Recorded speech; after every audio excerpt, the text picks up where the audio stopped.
जहाँ विश्वास नहीं वहाँ की जिम्मेदारी भी मेरी नहीं। हाँ बहू, गुड न्यूज़ है, तुम्हारे देवर की शादी तय हो गई है। तुम बड़ी बहू हो, अब सब कुछ तुम्हें ही संभालना है। देखो, हमने सत्यम को सब समझा दिया है, तुम 1 महीना पहले आ जाना। अनीता जी फोन पर काव्या को समझाने लगी। मम्मी जी, आपने अरुण भैया के लिए लड़की पसंद कर ली और हमें बताया भी नहीं। काव्या ने नाराजगी जताई। रीमा और सीमा ने पसंद की है और फिर तुमको बुलाते तो यह रिश्ता हाथ से निकल जाता। अब तुमको क्या ही बताऊं, बहुत बड़े लोग हैं, उनका संयुक्त परिवार है। लड़की भी बहुत व्यवहारिक और घरेलू है।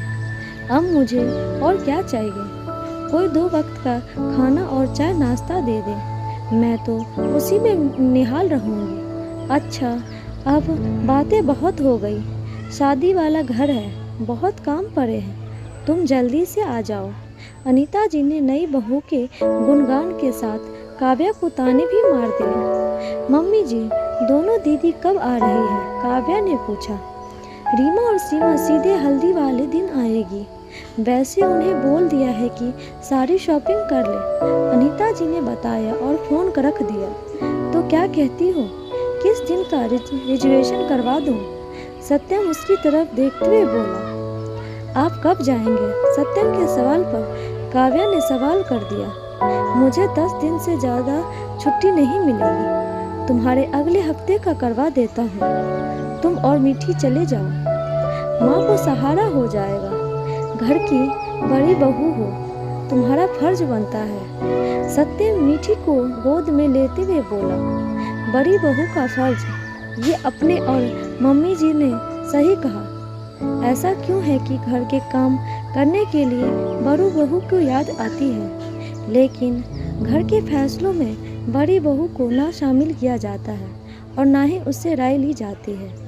आपकी मम्मी को बड़ी बहू की नहीं, मुफ्त की नौकरानी की ज़रूरत है। गेहूँ चावल बीनने के लिए, खाना बनाने के लिए, घर की सफाई के लिए मुझे बुलाया जा रहा है। अरुण भैया के लिए लड़की देखी जा रही है। यह बात आपको पता थी, लेकिन आपने भी मुझे बताना ज़रूरी नहीं समझा। मेरा भी दिल चाहता है कि जिस हक से मुझे काम की जिम्मेदारी दी जाती है, ठीक उसी तरह घर के लोग फैसलों में मुझे शामिल किया जाए। काव्या की आंखें नम हो गई। अब मैं क्या करूं? माँ ने ही मना किया था, अब जब तक रिश्ता ना हो जाए किसी को मत बताना, इसीलिए मैंने नहीं बताया। सत्यम सफाई करने देने लगा। किसी को? मैं किसी को नहीं, उस घर की बड़ी बहू हूँ। क्यों मुझे पर विश्वास का कारण बनते हैं? इस बार तो मैं यहाँ भी, लेकिन सीमा दीदी के लिए एक रिश्ता देखा जा रहा था, तब भी मैं वही थी। तब मुझसे सभी बातें छुपाई गई, यहाँ तक कि शॉपिंग करके सभी सामान को रीमा दीदी के घर रखा जाता था, शायद इस डर से कि मैं कहीं कोई सामान चुरा ना लूं। सभी तैयारी मुझसे छुपाकर की जाती थी और मेरे हिस्से आता था, घर की सफाई कर दो, खाना बनाकर रखना, पापड़ चिप्स बना लो, गेहूँ चावल साफ कर दो। आपके घर में वो बर्तन धोने आती कमला आंटी, उसे भी मुझसे ज़्यादा इज्जत मिलती थी। उसे बैठाकर सीमा दीदी के ससुराल का बखान किया जाता था। सब बड़ी बहू का फर्ज निभाया और किसी ने तारीफ के 2 बोल भी नहीं कहे। रिश्तेदारों के सामने मुझे ऐसे दिखाया गया कि मैं कुछ नहीं करती। अगर रीमा दीदी नहीं होती तो शादी का इंतजाम नहीं हो पाता। सबके सामने मुझे कामचोर और फुरहू बहू साबित कर दिया, लेकिन अब और नहीं निभाऊं मुझे बड़ी बहू का फर्ज।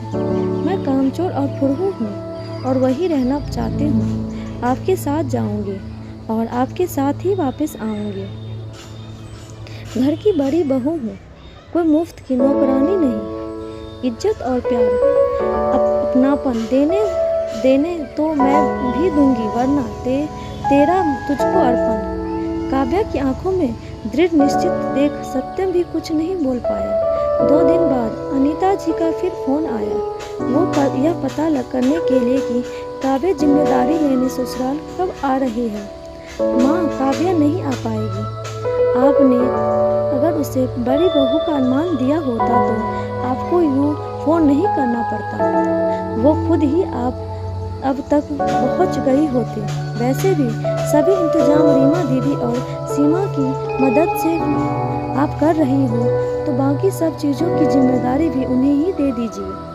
बहू के रूप में आप लोगों ने उसे कोई मान नहीं दिया, लेकिन अपनी पत्नी का अपमान अब मैं और नहीं होने दूंगा।